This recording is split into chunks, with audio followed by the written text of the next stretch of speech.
സ്വപ്നതുല്യമായ തുടക്കത്തിനു ശേഷം നഷ്ടത്തിൽ നിന്ന് നഷ്ടത്തിലേക്ക് പറന്ന് അകലുകയാണ് കണ്ണൂർ എയർപോർട്ട്. വിദേശ വിമാന സർവീസുകൾക്ക് അനുമതി നൽകുന്ന പോയിന്റ് ഓഫ് കോൾ പദവി അനുവദിക്കില്ലെന്ന് കേന്ദ്രം വീണ്ടും വ്യക്തമാക്കിയതോടുകൂടെ കണ്ണൂർ വിമാനത്താവളത്തിന്റെ വികസന സ്വപ്നങ്ങൾക്ക് കനത്ത തിരിച്ചടി.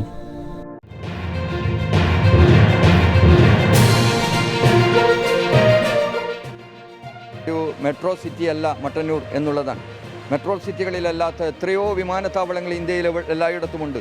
മെട്രോ സിറ്റികളിലല്ലാത്ത വിമാനത്താവളങ്ങൾ മറ്റ് രാജ്യങ്ങളിൽ എല്ലായിടത്തുമുണ്ട്. മെട്രോ സിറ്റികളിലല്ല വിമാനത്താവളം അനുവദിക്കുന്നത്. സിറ്റികളില്ലാത്ത കേന്ദ്രങ്ങളിലാണ് വിമാനത്താവളം അനുവദിക്കുന്നത്.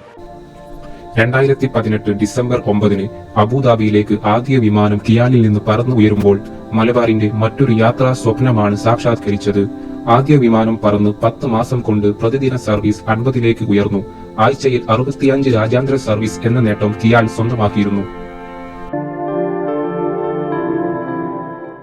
മെട്രോ നഗരങ്ങൾക്ക് പുറത്ത് പോയിന്റ് ഓഫ് കോൾ അനുവദിക്കില്ലെന്നും കണ്ണൂർ എയർപോർട്ട് പഞ്ചായത്ത് പരിധിയിൽ ആണ് എന്നാണ് കേന്ദ്രവാദം. എന്നാൽ ഗോവയിലും ആൻഡമാനിലും ഈ മാനദണ്ഡങ്ങൾ പാലിക്കപ്പെട്ടിട്ടില്ല എന്ന് ചൂണ്ടിക്കാണിക്കുകയാണ് സംസ്ഥാന സർക്കാർ.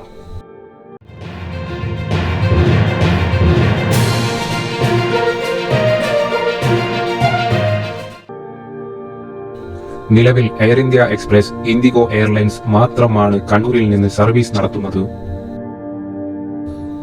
ഒരു വർഷം മുൻപ് ഗോ ഫസ്റ്റ് എയർലൈൻസ് സർവീസ് നിർത്തിയത് കണ്ണൂർ എയർപോർട്ടിന്റെ പ്രതിസന്ധിയെ വീണ്ടും ഉയർത്തി. കേന്ദ്രത്തിൽ നിന്ന് അവഗണനകൾക്കപ്പുറം നല്ല തീരുമാനങ്ങൾ ഉണ്ടാവട്ടെ എന്നും കണ്ണൂർ എയർപോർട്ട് തിരിച്ചു വരട്ടെ എന്നും പ്രതീക്ഷിക്കാം. അപ്ഡേറ്റുകൾക്കായി ഈ ചാനൽ സബ്സ്ക്രൈബ് ചെയ്യുക. Thank you for watching techie media.